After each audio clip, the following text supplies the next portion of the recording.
Geez, we've been. Good evening, everybody. Hi, everyone. Hey, what's going on, guys?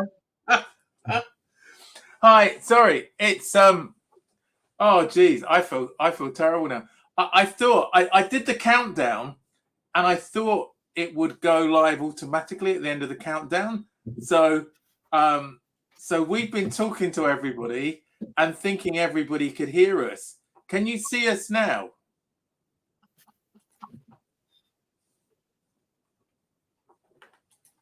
So let me just see. So can I just do a check? Can somebody just say, can somebody just type that they can see us now?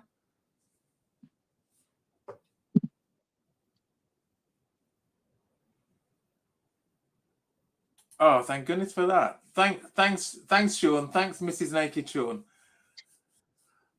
Right. So sorry about this, Terry. It's my ineptitude at doing this. So for those who have just joined us, and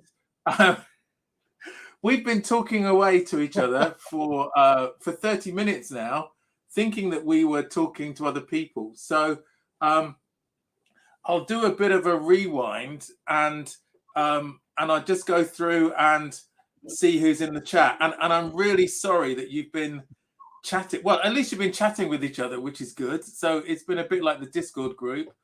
So a big thank you for those that are here and have put up with this. So let me just go back to the top again. So great to have Jerk here and Mrs. Naked Sean. Great to have Tony and let me go down. Randy. So Randy, thanks for being here as moderator. I think if you were on the show, you would have probably stopped me making this full start. So that's great. Also going down, make cutlery great again. And let's keep going down. So Elan, 15 days of open hell. So well done for sticking with it. That's great. And Jerk as well. Jerk, he's got 15 days of carrying his canoe, which is brilliant. Hunting for Hookers. Great to have you here. Hopefully you're still here. And I think there's 17 people here. So please hit the like and real apologies again for keeping you waiting. We'll go back through the beverages. We've already done the beverages once, but we'll do it again because nobody was watching us. Just checking down. So we have Driver 38 Knives. Great to have you in the chat. And Can I just say something? Yeah. Dennis Whipple. Nostris Bar to our Welsh friends. Thank you. Thank you, Sean. I won't make Hey, a joke Tony. about you being fluent in Welsh, but yeah. Hi, Dennis Whipple. Great to have you here. Oh, nice keyring there. And Come, Mrs. Tony. C, thanks for sticking around and being Hey, here. So, great. So I can, after doing all of that, we can, right. So, it feels like I've done this once. So sorry about that. Let me just, I have.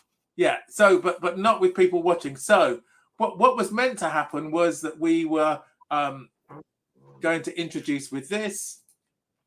And so I'm really pleased to have Sean as my co-host. So he's going to be one of our regulars. And our special guest is Terry from Terry's Knives and Man Stuff. So thanks, Terry.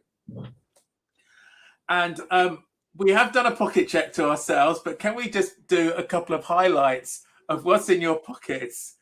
Terry, do you want to go first? It's okay, Mark. Don't worry about it. Today I'm carrying the 3.5-inch case mini trapper with the chestnut bone handles. Just a nice little 2-blade jack. Very nice little case. Really, really cool. Works really good. Sunday carry, you know. I'm not packing real heavy. And then on the weekends, I'll carry a lightweight modern rather than carrying a lockback like I do at work. And today I'm carrying the Saviti Cubit. I really dig this knife. My very first button lock. Just really cool knife. I'm trying to do it left-handed where y'all can see the button. But I've really come to love these knives right here. It's really cool. So that's all I'm carrying as far as knives today. That's great. Thanks, Terry. And Sean, what are you carrying today? So I'm carrying the knife I chose for the 1 month challenge that I haven't kind of stuck to. But I still carried the main choice, which was this CK premium stock knife, which I've showed previously. Yeah. I believe it's about the same kind of size as a Case 47. Yeah. Nice little carbon blade three blade stock knife. I've also got one of my all-time favorites, which is it's a Benchmade NRA commissioned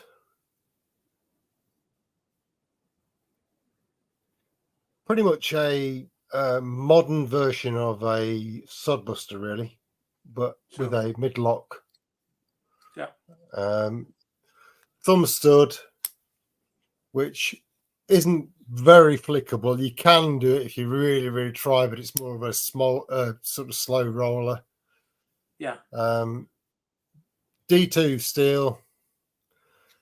This is one that I've carried and used so many times. We renovated the house for the last couple of years, and this was in my pocket, opening bags of cement and cutting plasterboard and doing all kinds of stuff. Really, it was good tough little knife. And then with that, just a Victorinox Spartan today, basic tool set, but good to have. Yeah. So to be fair then, Sean, you have carried the one knife, but a couple of others to keep it company, which is fine. It's a slightly different interpretation. So that's crazy challenge.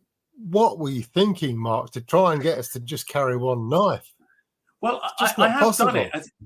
As I was saying, I've done it. I've been carrying this, the Farmer X, which is one of my favorites because it has a saw, and then as well as that, it has, if I can find them.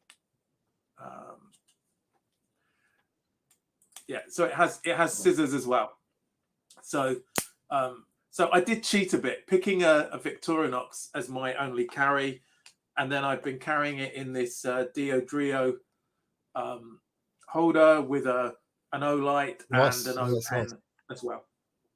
So I found that been pretty good.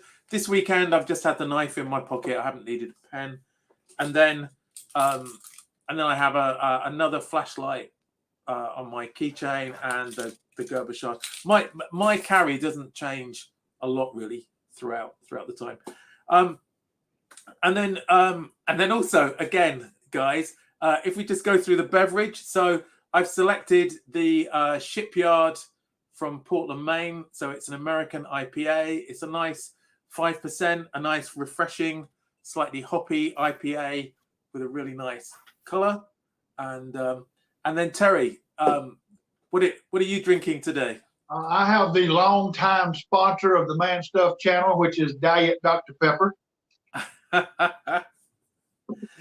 I think you should try and get proper sponsorship. I'm sure. I'm sure they'd like that. Sean has a Dr. Pepper on the go as well. I do. And then something a little stronger, I think, as well. Yeah. Local beer to me, anyway. Bateman's. It's they didn't have an MB, but they'd got a triple XB. 4.8%. Very nice. So yeah, another one. So I will actually open this now because I think it's about time I did. Finishing something else off? Yeah, was that the thing? So But it's my nice. It's opinion. nice just to have something to sip, whether it's Dr Pepper or a beer. It's nice to have Cheers, something just everybody. to. Cheers, Terry. Cheers, Cheers, everyone. Mark. Cheers, So, everybody and in the yeah, chat. and apologies again for keeping people waiting. So,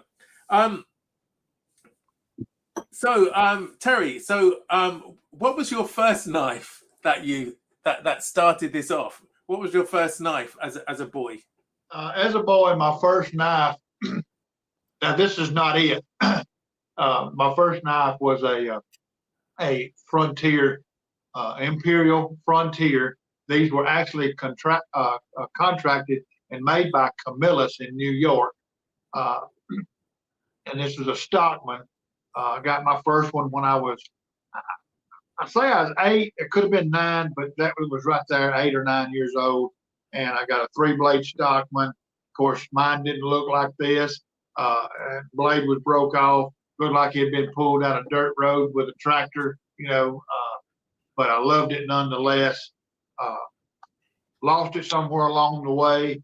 Probably lost the first 10 or 12 pocket knives I ever owned. I probably lost them. Broke them, lost them, mistreated them, whatever. Yeah. But that's where it all began.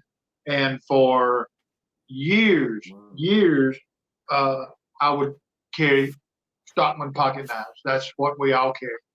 Yeah. I think I actually reviewed one because it was coming from Randy, I think, across to Slipjoint Sawyer, and I had it to review, but it was one of the brown sort of jigged Delrin versions of that. Mm-hmm. And I managed to find the actual catalog page, which had all of the different ones on there. So that was, it was cool to do that. And Sean, what was your first knife? So my first knife was a Richards camp knife. Yeah. A great first knife for any young lad or lass. Back in the 70s, I was 7 years old. It had the fish descaler and the disgorger hook remover. Yeah. Can opener, bottle opener. Great first knife. Cheap and cheerful.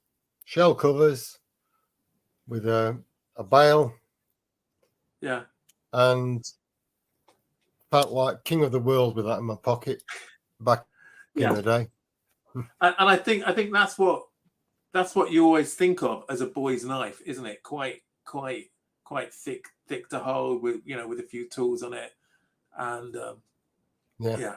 I can't remember what my first knife was. I can remember going down. There was a local market, and there was a stall that sold knives and lighters and things like that. And I can remember picking one off there, and then losing it, and then getting another one. I can remember I had a fishing knife, which was sort of in a block of wood, and then you pulled the knife out, and it had a measure on it as well. I don't think they're legal carry now. Tobias Gibson has one of those. It's the Honest Fisherman. Yes, with a measure. It was like that, but I think it was a cheaper version.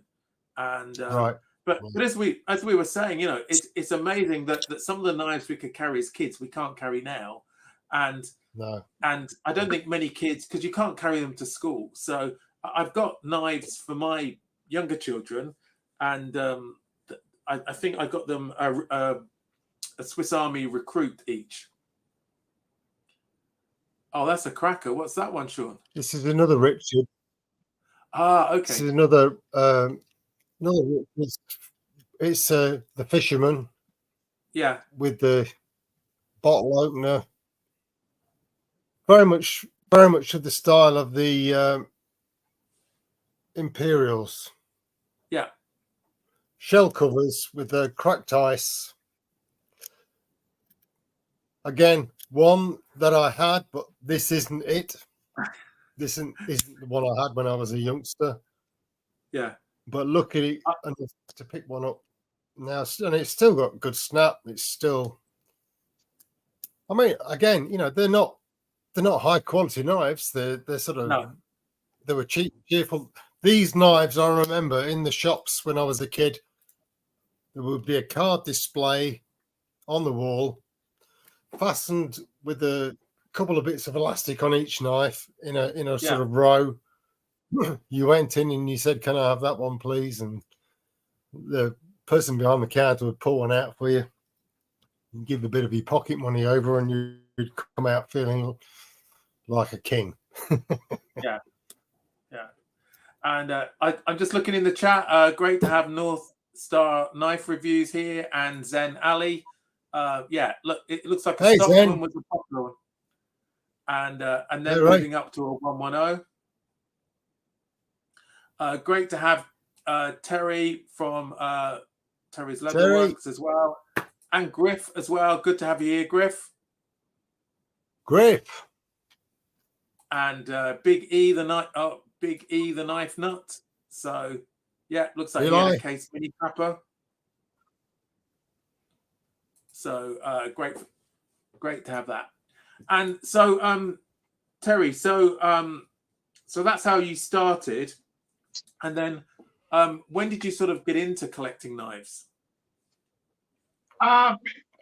Really, I'm really not sure that I've ever become a collector until just very recently. I've always been a knife nut. I've always had knives. You know, I've always had an abundance of knives.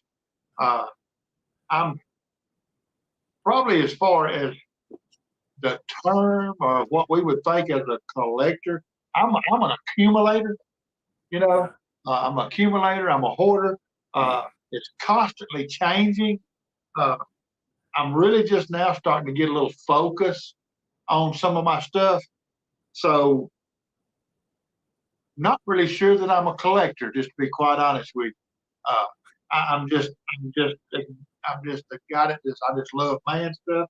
I love knives and lighters and all that. And, you know, in some sense of the word, they may call me a collector. I'm more of an accumulator, a hoarder. I love knives. The knives that I love this month, you know, I'll push to the wayside and something else comes along and cracks me. But that's a hard question for me to answer.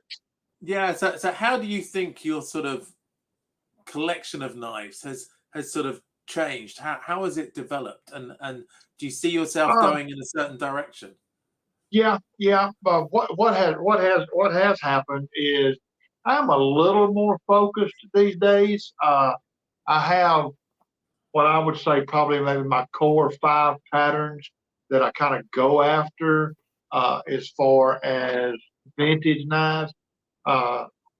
Slip joint knives, I don't buy too many new slip joint knives anymore. Now, if I'm at Tractor Supply or somewhere and I find a $10 knife that I want to get out to the masses and show everybody that it's out there, then I'll snatch it up and I'll show it.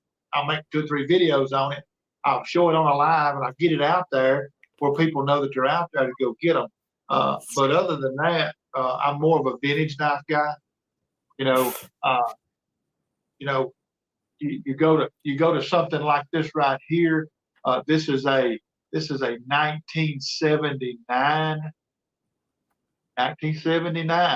Wow. Stockman 47 pattern with green smooth Appaloosa bone, easy open nail nicks. Wow. Pristine pocket knife. Yeah. That's the kind of stuff that I'm after. I'll show you one right here, real quick. See something like this. This one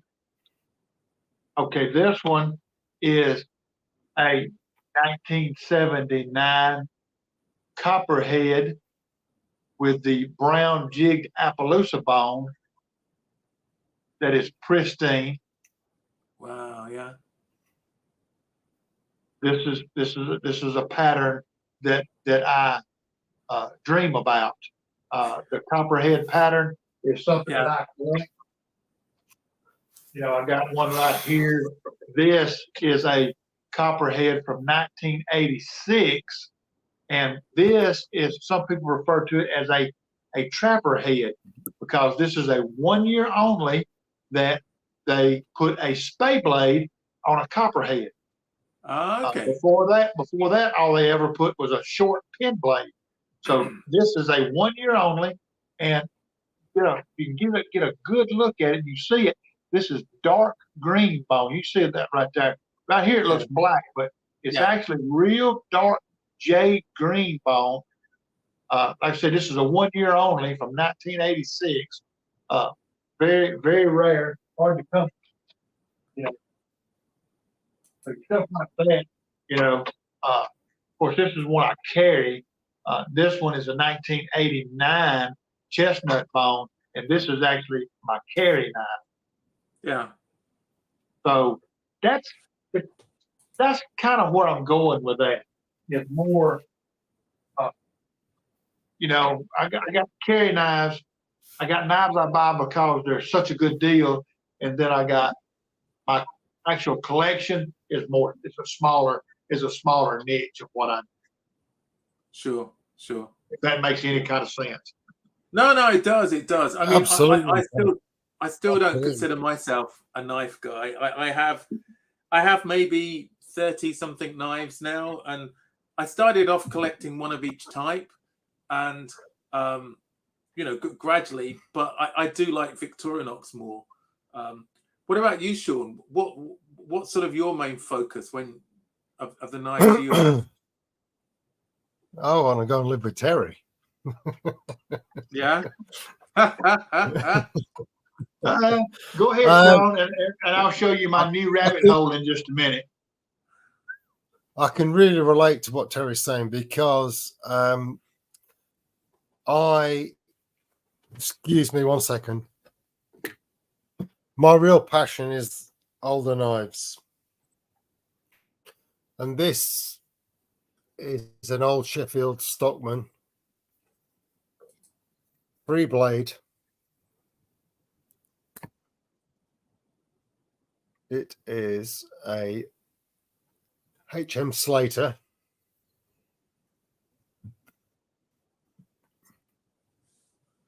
Let me get this. Sorry, I'm just struggling with the camera a bit here. No, that's good. We can see it. Yeah.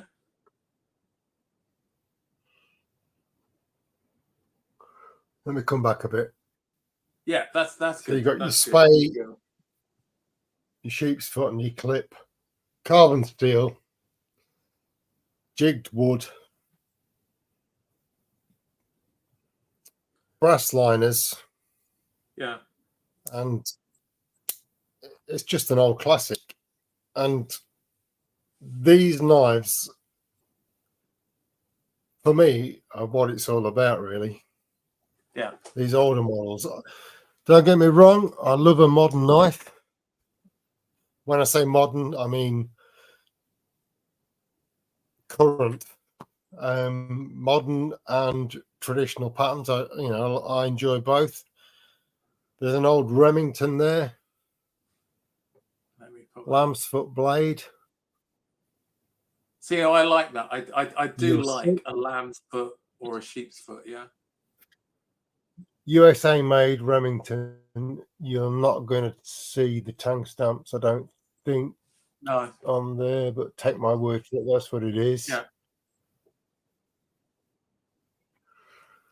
And, you know, it's lived a life. It's still in reasonable condition. It's not perfect, but it's to me, it's beautiful. I think that's a nice thing about older knives, isn't it? Knowing that other people have used it, and you know, if only they could tell their story, so you could see what they were used for. That would be great. Now this isn't that old because I bought this new, but it's a Trevor Ablett Sheffield made. Trevor's no longer with us, sadly. Yeah. I'm sorry, I'm struggling with the. That's right. If you just come back a bit, So Sean. you've Yeah. got the larger sheep's foot and a pen blade. Cool. Nice bulbous handle. We do like bulbous Two handles. channels. Yeah. Yeah. 2 channels, but interesting with the sort of brass divider. Yeah. One I carried for an EDC for quite a while before I kind of really accepted my fate as being a knife collector. Yeah. Well, I think I've had knives ever since I was a kid. Yeah. I mean, I've always had a knife. I've sort of lost them to security when the rules came in about flying, but I always had a couple. And then since joining the Discord, the Slip Joint Sanitarium Discord group, I seem to have collected a lot more knives over the time. So yeah, so you've had this developing knife collection, and what channels were you watching before you started your YouTube channel, Terry? Like I was telling you earlier, when I first discovered YouTube, which I didn't discover YouTube until I think somewhere around 2019 or so, when I discovered YouTube. I'd always had a flip phone anyway. So I discovered YouTube, and I was just messing around. Well, then these channels started popping up, Knees Knives, Nick Shabazz, stuff like that, modern knife channels. Yeah. Well, that was extremely interesting because I like modern knives too. I'm not big into them, but I've got a few, and it was just cool. Well, then of course, YouTube works. The more you watch, the more it pops up. Well, then all of a sudden one day, Patty's Potato Peters pops up. Well, interesting enough, the thumbnail's got slip joints. I click on it. Well, there it is. I'm watching him. I'm hanging on every word he's saying. He's starting to spit out names of other channels. I'm looking in the comments, and so I start checking out other channels, and then I find Georgia Adventure, Big Red EDC, Big J's Knives, Knife Chats with Tobias, all of these, and those are bigger channels at the time too. Yeah. So then I learned how to do YouTube, and I get in there and I start searching and finding smaller channels, and then I found Knife Delights and just all kind of channels in there. So then I found RJ, and RJ is starting just has started his live. I think about maybe 3 lives, and then I start watching them, and I watch 2 or 3 of them. Then I start commenting. Up to this point, I had never commented on anything. I never even touched the like button. Yeah. Well, then the live shows and looking and watching that chat, that sucked me in. That did it. Just sucked me in. So now I'm actually leaving a comment or two because I've done named my, I done named my handle was in there. It's Terry's Knives and Man stuff. Yeah. But I haven't made any videos or done anything. So I'm watching. Well, then I didn't up till now. I still had never even seen a short. Didn't know anything about a short. Yeah. Well, then I go to then I look over here and somebody's telling me how to do it. So I click on shorts. That I could sit and watch shorts for 3 days. So They're addictive, yeah. Yeah.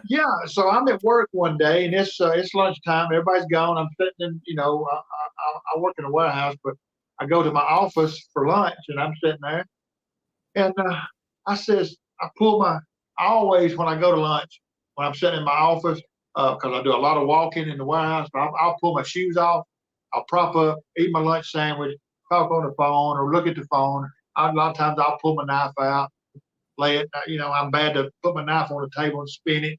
You know, I'm just just that way. So I got 2 knives in my pocket that day, and just so happened that day. That's right, Ray. That's right. That's right. True. So that particular day, I was carrying my Rough Rider Warncliffe work knife. So I figured it out. I hit the button and I made a short. Yeah. But I didn't know how to do music. I didn't know how to do anything. It wasn't, you know, I just made it and I hit the buttons and it uploaded. And I said, hot dang, how'd I do that? Well, here in a little while, I don't know, 100 and something people looked at it. And I even got some comments. Well, I was scared to death to answer them. Yeah. So I did.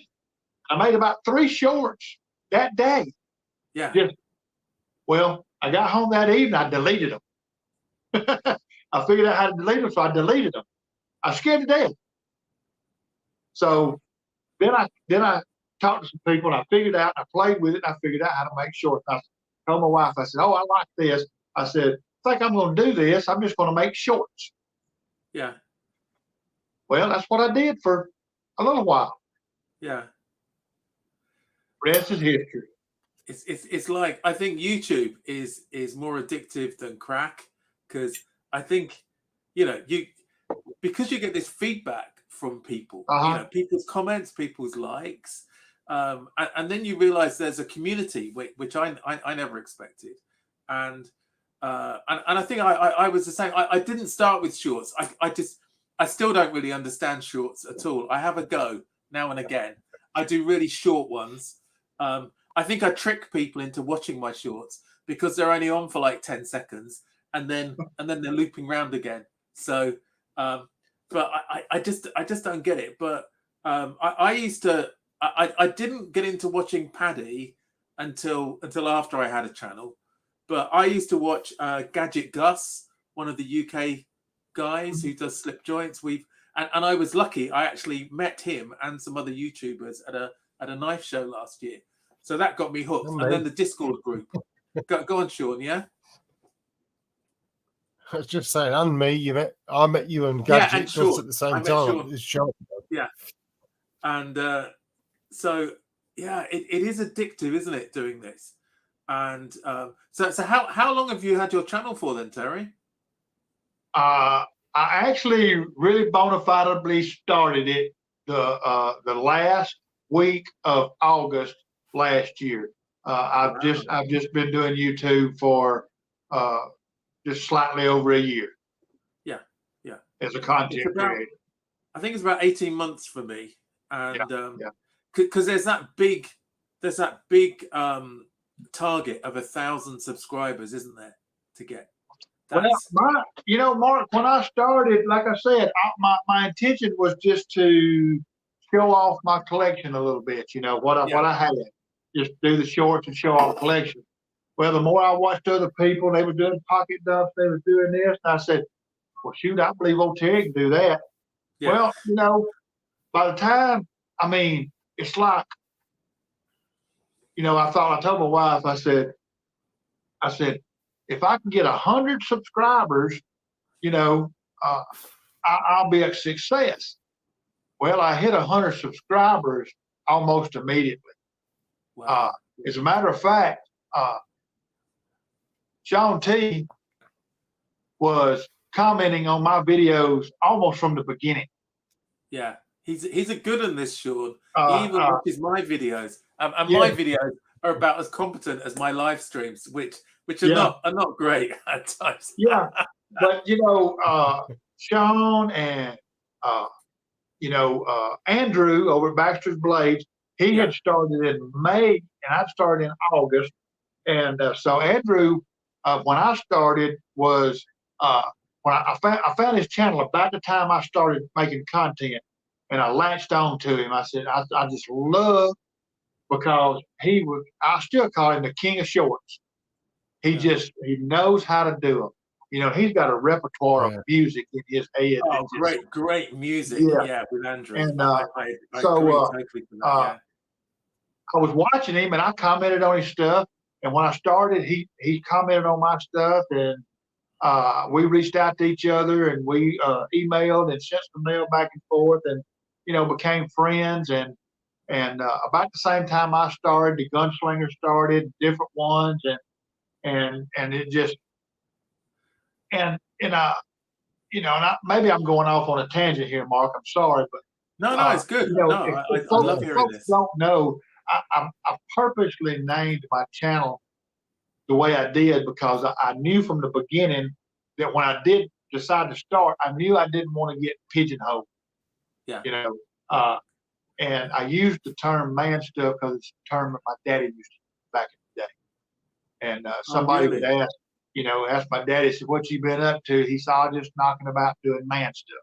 Man stuff, yeah. And I used that, and I used that term, and I used that hashtag, and I wanted to be able, if I weren't, because I love pocket knives, I love uh, oil and gas memorabilia, and Zippo lighters and old lighters, and I love cooking and food and cooking outdoors and stuff. So I just wanted to be able for my channel to fit whatever I wanted to do. Yeah. And so far it has, and it has been a blast. In a year's time, I'm pushing 3,500, so that's I'm just blown away. And I think it's great, isn't it? Yeah, it's good. I'm amazed that anybody watches my videos, and I had a big milestone just come up. I've had 1 million views, and I didn't know how long it would take to get here. I'm similar to you. I'm between 3,000 and 4,000, nearly at 4,000 subscribers. I can remember struggling to get to 1, and it was, and then I've had some bad patches in between sometimes where I think really I just haven't made good videos, and if you don't make good videos, people don't want to watch them, or you make a video about something that people aren't interested in. So it's a funny game, this sort of YouTube stuff, isn't it? And it's interesting because we're both in our 60s now. You're younger than me, only just turned 60. I'm 61 3/4, and the fact that we can make videos that people want to watch, I think, is amazing. And the one thing I'd say is that if there's anybody watching this that doesn't have a channel, just have a go, do a few shorts, but a watch out it's the same watch out that I give to people that go into the slip joint sanitarium. If you go into the slip joint sanitarium and you hang out there, you will end up buying more knives because it gets addictive watching other people having new knife day, NKDs, new knife day. And then you want to have a new knife day, and you start buying some knives. And YouTube's the same, I think. Once you get into making these videos and you have a bit of fun, and my fun is coming up with ideas for different sort of angles on things. I've tried doing knife reviews, and I'm not really good at it. I think it's because I'm not a proper knife guy. I don't quite get the fizz. I see like you, Terry, and Sean getting the fizz, when you have that, that knife in your hand. And I'm not quite like that, but so I have to do it a bit differently. But I just find it fun to see how many different channels there are.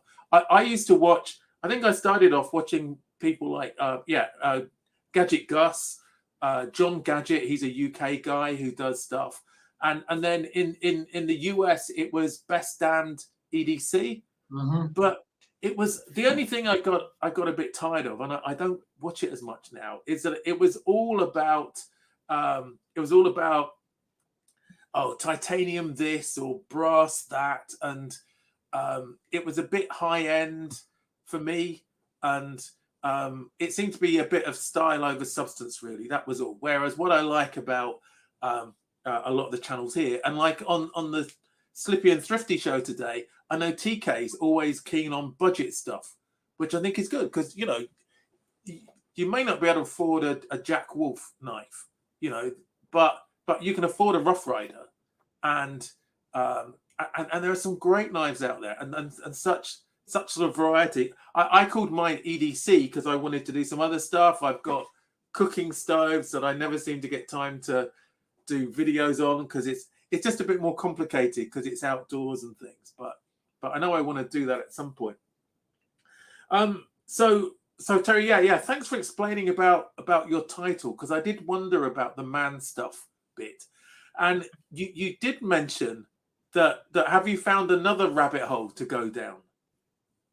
Yeah. Well, actually, I got two different rabbit holes that most folks that know me know that I actually grew up as a young boy and a teenager in my young married life in Alabama, in the same town that where Barry & Son is now. Back before that, where Parker Edwards and all that was being made, and that was just really exciting time.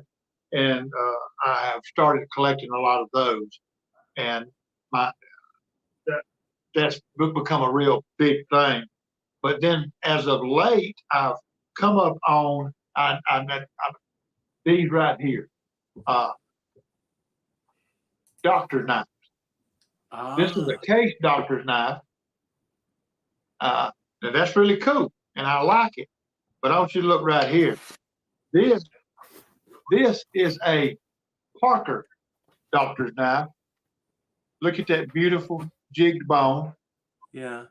Brass butt. They call this the peel buster. Blade etching. Yeah.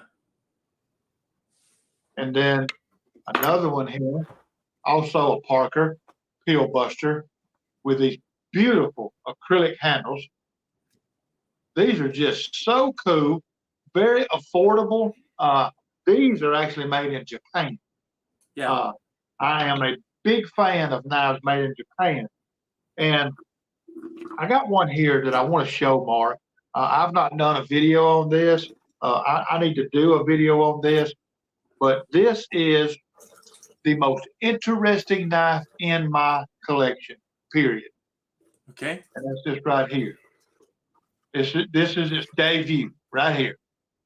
Wow. Okay, that looks like a canoe, doesn't it? Yeah. Two back springs, beautiful dark red jig bone. Hard for you to tell, but it is a Parker Frost. It's a Parker Frost. That is a USA company. If y'all know who Parker is, you know who Frost is. Most everybody does. This is a Parker Frost. This starts out as a canoe. Some people call it a gunboat, different things. Some people even call it a cattle knife because it has a spay blade. Got a spay, a pin, and a spear. Yeah. This is very interesting. Parker Frost was in business for 2 years, 76 to 78. They contracted with Imperial Trade to make some knives. Okay? And they contracted, between 76 and 78 in those years for Imperial Trade to make some knives. All right. This knife on this tank stamp right here says Rogers, Woolstonehome, England. Wow.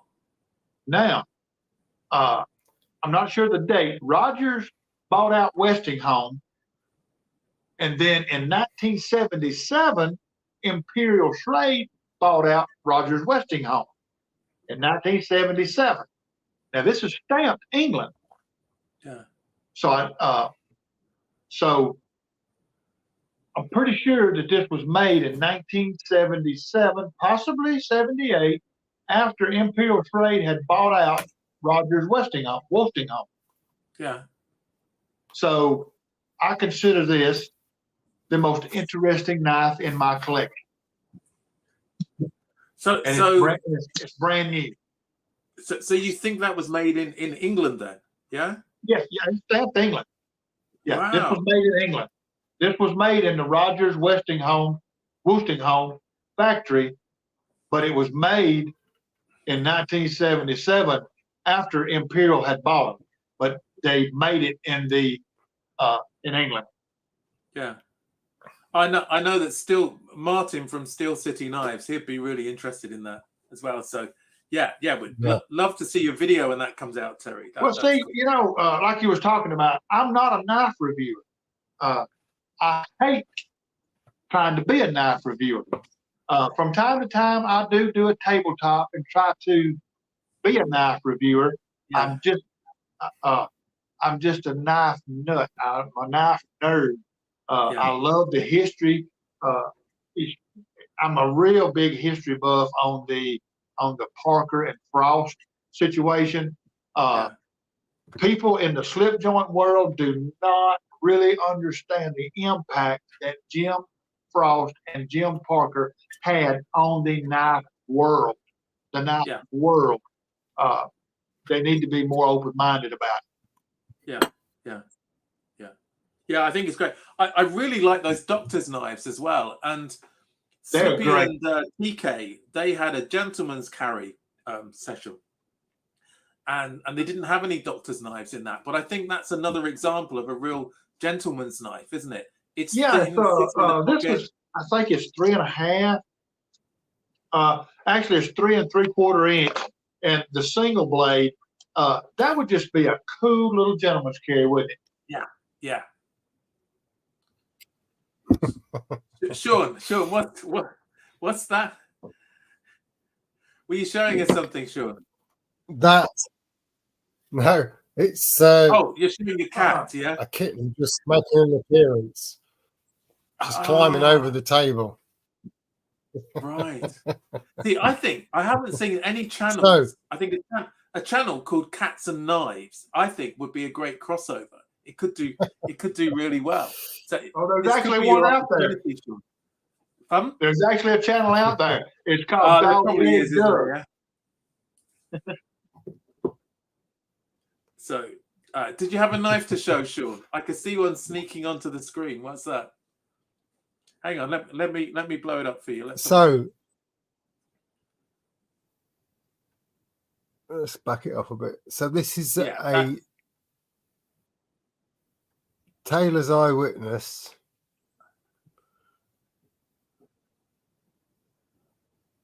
If you can see the etching. Yeah. This is one from their sort of really basic range. Stainless steel, clip point blade. Now, we all know the case Sodbuster. This is obviously the yellow Delaware with the nice thick scale covers. You put these two side by side and you get an idea of what the Taylor's is all about. Yeah. This is a working knife, a farmer's knife, really. You know, if anybody who knows how grippy and chunky the handles are on a synthetic case junior Sodbuster can appreciate the size of this. Gives a really, really good secure grip to get some work done. Nice, simple working man's knife, really. Yeah. I think that would just make a under great £22. Yeah. Just under £22 or dollars. So it's a budget knife, a working man's knife, really. Yeah. As cheap as a Chinese-made knife, but Sheffield quality. Now, interestingly, they are torque screws, but with bolts. Yeah. On the other end. See, what are your views on that about screws versus pins? screws and screws have been around a long time, a lot longer than you think. Yeah. I think Elon mentioned something on one of the lives recently. Yeah. They're not a new thing. As much as you kind of think they are, they're not. They've been around a long time.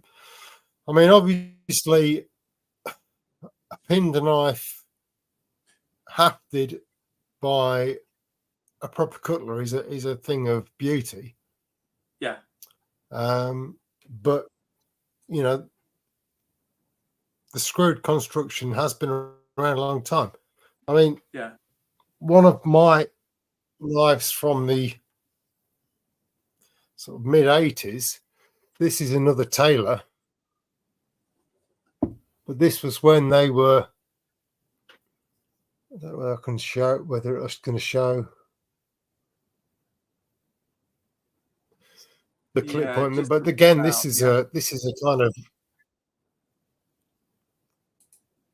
working man's knife.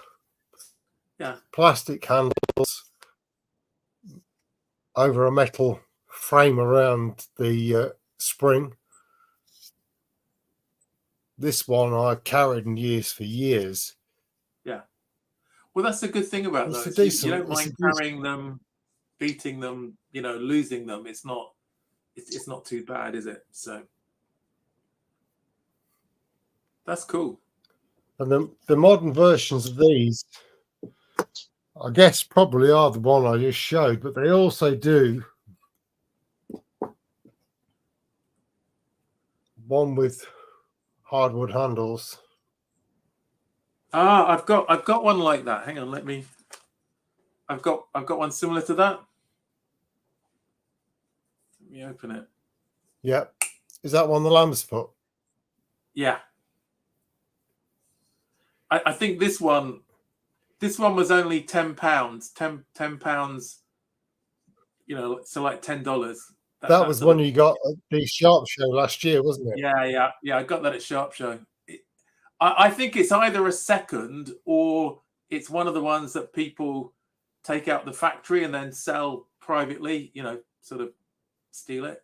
Yeah. But this is going to be my my single knife carry for October. So I cheated with the Victorinox. So I'm just going to have this as my only knife that I carry for all of October. I know some of the knife guys are horrified at just carrying one knife for all of 1 month. But like I said last year, I think our grandfathers and sometimes our fathers only had one knife, and that was it. People didn't have the money to buy or collect stuff. You just got on with living your life, and you had one knife that lasted you a long time. So I think it's just in recognition of that I wanted to just do this one knife challenge. Oh, that's a cool one, Sean. Yeah. Yeah, sure. This is the Taylor's Eyewitness 100, the Barlow with the stamped bolsters. Now these are reasonably priced knives. Yeah. This or the Arthurites are probably two of my favourite knives. The Arthurites version, slightly different shaped clip. Yeah. That's the Arthurite. Nice wide bulbous end. Yeah. Which it's good to have something that fits in your hand well, in the hand. Yeah. Do you have many other British knives, Terry? No, I do have. I don't have it in here. I actually have a George Worstinghome new old stock in the box from 1918 penknife. Oh wow, yeah. And I do have a couple of English-made Imperials. They were actually some Imperials that were made in England. It's actually stamped. It's a little small gentleman's knife, a little small pen knife. I have some of them. I don't have them in here with me. But no, I don't have any, the English Barlows or anything like that. I would love to have a couple. I just haven't gone down that yet. It's another rabbit hole to go down, isn't it? Well, like I said, I have to be careful with that because it's just like the, if you're not careful, it's just like the Rosecraft blades and, the Jack Wolf knives and this and this. I've stayed away from all of that. Yes. For more than just one reason. But you know what I'm saying? I'm trying to stay with what I know. But I'd like to talk about the screwed construction for just a second, because now I'm 100%. I love pen knives. The craftsmanship and the beauty of a pen knife is just second to none. Okay, but this. And like I said, one of the things I really like doing is finding new knives, especially new budget knives, and getting them out there to the masses for everybody to know about. This is the new Swiss Tech Barlow. Titanium coated aluminum bolster, carbon handle scales screwed together. This knife has brass washers in the pivots. It has stop pins on the blades. This is a $34 pocket knife with AUS 8, AUS 8 Japanese steel. Yeah. This is a $34 pocket knife that is punching $50, $60. I state that, and I stand by it. This knife punches like it was a $50 or $60 knife all day long. I'm loving the sheep's foot on that. That's the full size sheep's foot is, I bought the 4-inch Baron Son USA made Barlow at Blade Show this year. Carried it, loved it, still love it. It's actually on my workbench in the shop. Love that knife. Love it. They come out with this, with the full size sheep's foot blade. The deal is, this is a 2-blade and got that keen point on that grip point. This is a house. This is a house for $34 all day long. So I try to be open-minded about it. Try to be open-minded about it. Like I said, I got this small niche that I like to collect, and then I like to get out there and venture on some of this other stuff. Just like I've done several videos on what we all call the bug out killer. The $10 Walmart knife that is just D2 blade, hollow ground, access lock. I say all day long, this knife punches up to $30, $35 knife for $10 all day long. I love doing that. Yeah, it's incredible value. I mean, it's hard to find any knives in our supermarkets, and if you do, they're not very good. But it's.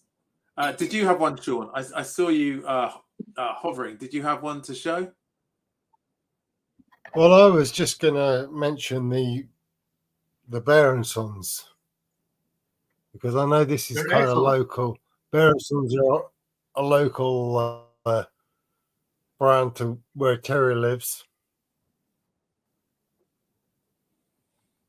It's a great knife, ain't it, Sean? And I've been impressed. I've been impressed with these. Yeah, very nice.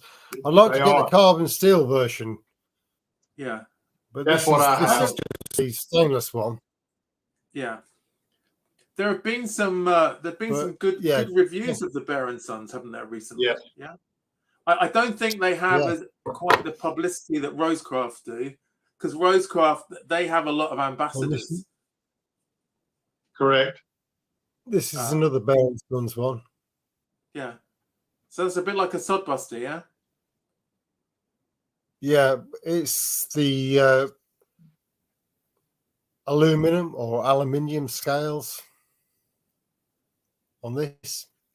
Yeah. Nice Ah. little sodbuster, nice little work knife, really. Yeah. Yeah. I On just the have small the side for me. yeah. One I just hand, have but the Imperial. You know the Imperial sodbuster. I mean this yeah, one. yeah, yeah. I mean I know it's Chinese Yeah. made, but it's a really nice knife. It's a nice simple work knife. It's UK legal, and that was £10 or like $10. So right. I'm just thinking about where we are with the time. So Terry, you've talked about some of your best purchases. What are some of your worst purchases for either EDC or knives, or what are some of the worst things you bought?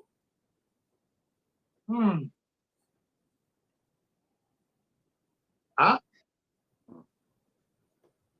worst.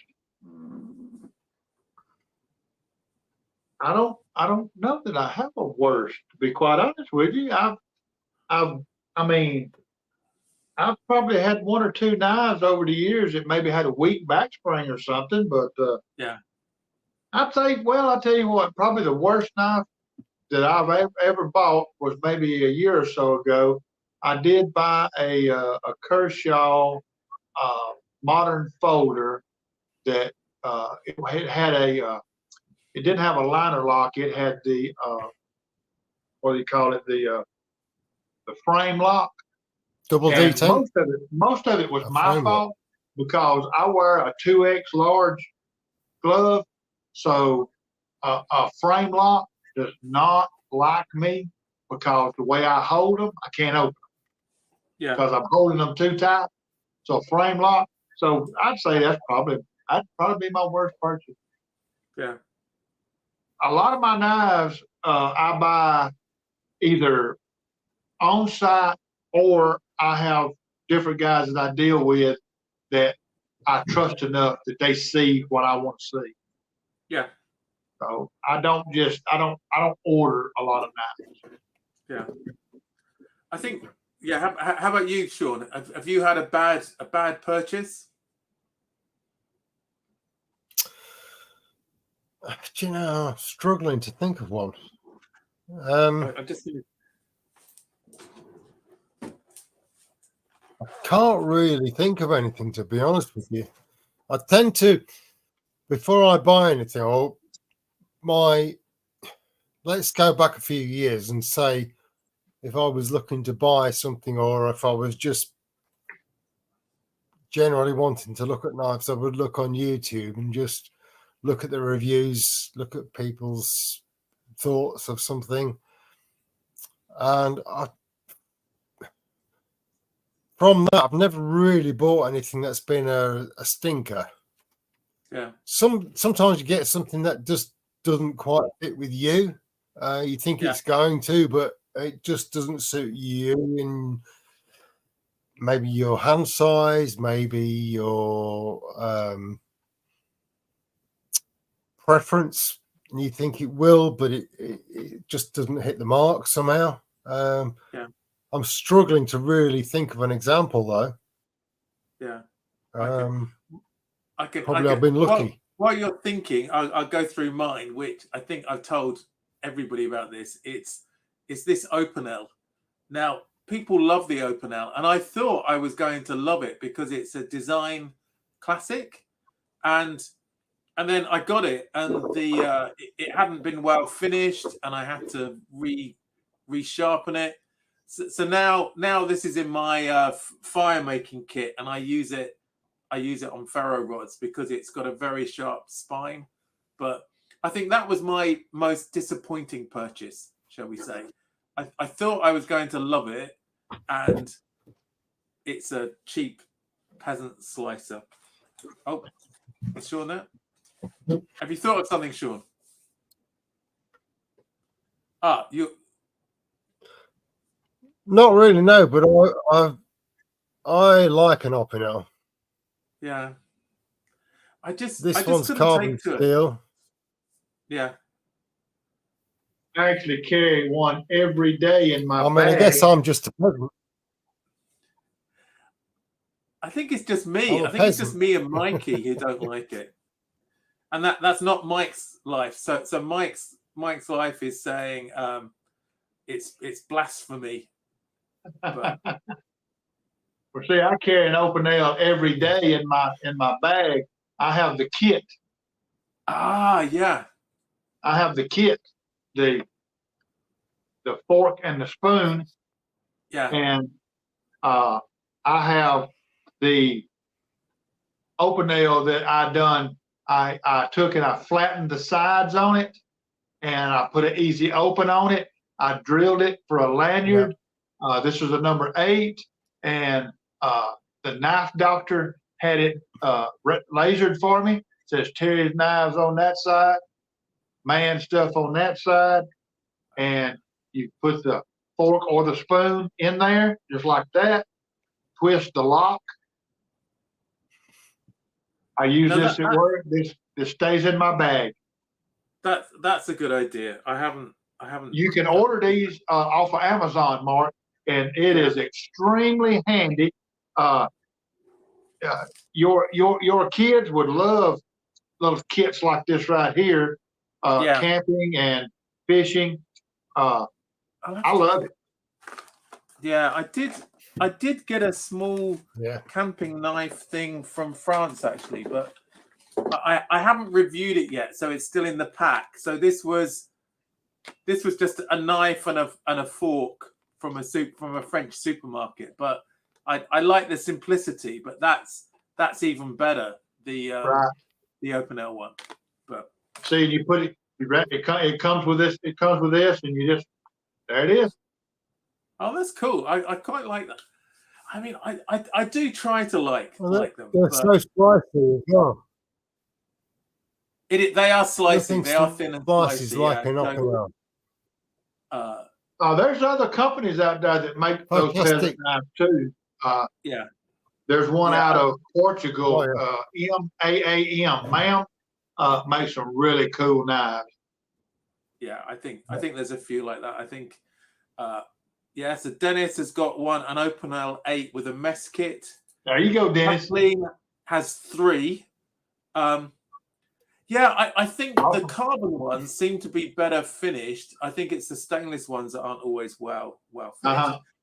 Yeah, thanks, Mrs. C. Yeah, please hit the like button. Sorry, Sean. I've got stainless ones as well. Yeah, and they're okay. I personally prefer carbon steel. But I've always liked Opinel. Okay. Well, I mean, it's in my fire kit, so I need to do a video about this because I've got a few things in it. But so I do use it. And I was using it for gardening, so it was quite good for that. Mrs. C. Mrs. C has a message for. Let me see if I can get this up.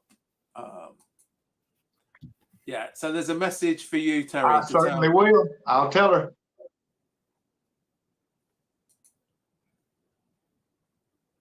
Thanks, Mrs. C. It's absolutely good. So I think it feels like we've been going longer because we had a half-hour start, and one of the things that I'd like to do. Let me just get it lined up for this, and I'll add this back to the stage. So. I had a recorded show that I did with a few people, including Randy and Kaylin and Jesse. TK came on it, and RJ and Baxter's Blades as well. So I had some great. So I did this MB Confidential with some similar questions that we've gone through. But I had this this one thing, which as a competition, which is keep, carry, scrap. So this is for you, Terry, and we'll let you go first, and then Sean can give a view as well. So I'm going to show you 3 knives, and of these 3 knives, one of them you keep, and by keep I mean you keep it pristine. You're not allowed to use it. There's one that is for you to carry, so it's there to be used. And then there's one which you have to scrap, but you know, in reality, you would give it away to somebody, you know, because we don't like to see knives scrapped. Are you ready for this? So, Oh yeah. okay.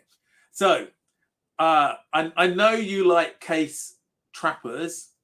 So, these are 3 new ones. They're not vintage. So the first one, and they're all Tony bows as well. So the first one is in smooth abalone. The second one is in smooth ebony. And then the third one is a bullnose trapper in brown bone. Okay. So which one will you keep? Which one will you carry and like use every day? Which one will you give away? Okay, I'll do the giveaway first. The abalone I'd give away. Interesting. I Interesting. despise that stuff. I hate it. I know it's expensive, but I don't like it. But I already know how Sean to give agrees. it to. So. You've got the thumbs up from Sean, yeah? Yeah, I don't like it. Yeah. Abalone and some pearl I don't like. But anyway, we won't get into that. So I'd give it away. The one that I would keep and put up would be the bullnose, and I would carry the ebony. So sorry, you'd keep the bullnose and carry the ebony, yeah? The bullnose would go in the collection, and the ebony I would carry. Okay, interesting. Sean, you agree with that, do you? Absolutely, 100%. Totally Same. agree. Awesome. Yeah. Absolutely. Okay. Look, just there are a couple of people. I can tell you why as well. Yeah. I can tell you why. Yeah. I agree with Terry about the abalone. It's not my thing. Love the brown bone, bullnose, fantastic. But for a user, ebony, you can drop it. It's not going to chip like bone. It's warm to the hand. Yeah, that would be me. Okay. Yeah, and as I was saying, I think, you know, by scrapping, yeah, I don't think we'd actually scrap. So don't panic, Dennis. We wouldn't do that. Mike, no, it's giving away to a friend. Yeah. So we'd trade them. So he would scrap all 3. Mike says scrap all 3. That means he wants me to give him all 3. That's what that means. That's what that means. Mrs. C's gone for the pretty one. So the abalone. I like the bullnose. I think it's quite interesting, but I would be worried about carrying it because I'd drop it. So Dennis has got brown keep, carry. I think this is a popular one, right? Yeah, abalone ain't man stuff. Maybe. That's right, cornbread. Abalone ain't man stuff. Tell them about it, son. And but Mrs. C, you know, she loves abalone. So yeah. Sorry, Terry, because you're on the bottom. This is okay. You know, Dennis is just telling us he's in the scrap business, which is interesting to know. Randy likes the abalone. So I can't remember the exact prices. I will put some links in the description below if anybody wants to follow them. They're affiliate links, so it always helps the channel. But the abalone on Amazon was over $1,000. The ebony was $700 and something, and the brown bone bullnose was $500 and something. So none of these were cheap at all, but they're all Tony bows. I guess for some people these would be Grail knives. They're like a Jack Wolf knife, I guess. But I have some Tony Bowes knives that, but I don't care. Hang on. Let me get rid of that. That's better. Yeah. See, I have a Tony Bowes back pocket that is just beautiful, beautiful red bone, Yeah. and it's unused, uncarried, unmolested. Yeah. That's for Tony Beautiful. Bowes right there. And then I have the big brother of the back pocket, which is Hang on, John. We'll come to you in a minute. So which let's. is the Panama Jack. Yeah, sure. Oh, yeah. That's And big. the Panama has the same clip point, but has the extra spade. This one has the That's purple curly beautiful. maple Tony. wood handles, Yeah. and then I have another. This is the Teardrop Jack in red pocket worn bone. This is a very eloquent. Now you're talking about a gentleman's carry. Now this one I will carry on Sundays. I love this knife. Just a really, really cool knife. Yeah. Excellent. That's I Tony can nice. see. Bowes, and when they put the name Tony Bowes on them, they go that extra mile. There's no Yeah. doubt about it. They go the extra mile to make them right. I can see where Rosecraft have got their teardrop from then. So that's a similar shape to the latest Rosecraft one, isn't it? So Yeah, that blue one I've seen that. yeah. Sean, you had something to show, yeah? So this is a Tony Bowes single blade sour belly. Oh man, I'm looking for one of them, Sean. Did you get that at Sharp Show? This That's I did beautiful. last year. From Oh, Is that blue it or really is a purple? nice blue. Blue. and I think we've talked about this a few times, but there was a lovely guy called Rob Cutting. Unfortunately, he passed away during the year, but he had these trays of old new stock, so new in box case knives, and trays of them, and there were a whole group of us clustered round them, including Paddy. Well, that's where I met you, Mark, wasn't it? Yeah, That's that's where I met right. you. And we were all firking through, and then I'd say to Sean, or because I didn't know case knives, I knew I wanted one, but I didn't know much about them. So I'd say, "Is this any good?" And then we'd look, and I ended up getting this one. Oh, I the think sway back. yeah, it's a sway back jack, and I think this might be a Tony Bowes. I need to check. I need to It also is. make sure I don't cut myself, but It'll say on the box.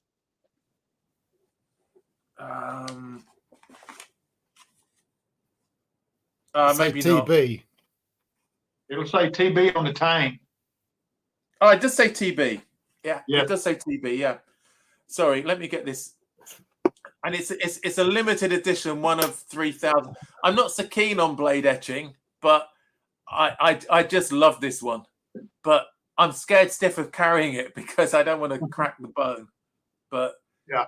so this would be one of my keepers, and then I only have 2 case knives. The other one was sent to me by a lovely guy, Kalen, and it's just a nice, simple. And I guess this is a trapper, isn't it? With the 2 blades.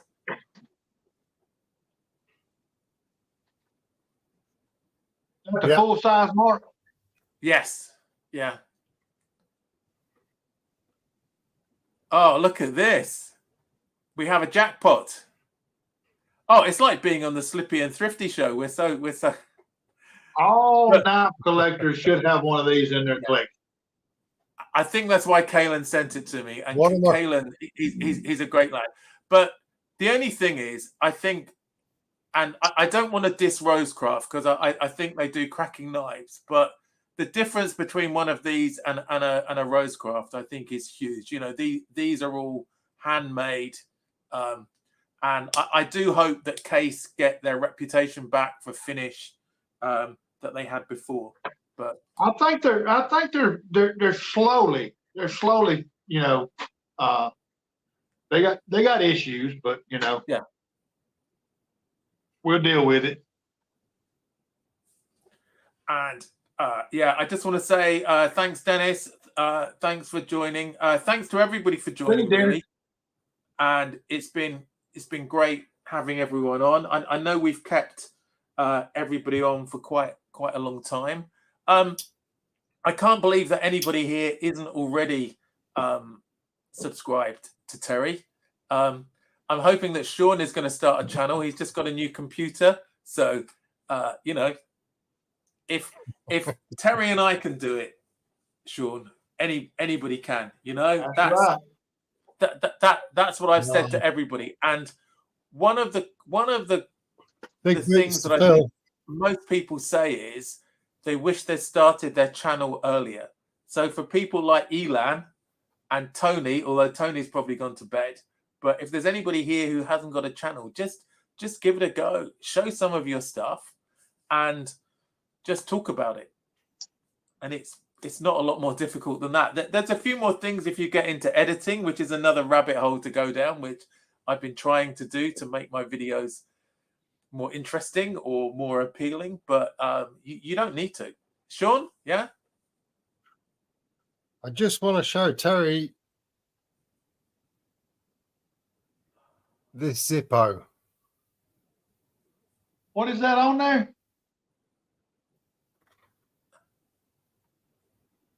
What does that say? I can't see it. Is that a stapler? Oh, it's got a, Yeah. oh, it's a nail gun. Yeah. What's the branding? I can't tell. It's Senko. Cool. What year is that, Sean? I can't see the. Can't see the dots. It's got 4 straight lines and then 3 straight lines. So I'm not sure, but it's a patent pending one. Yeah. I'd have to look it up, but it's the 70s. Could be the early, yeah, it's be the 70s, early 80s. Man needs fire.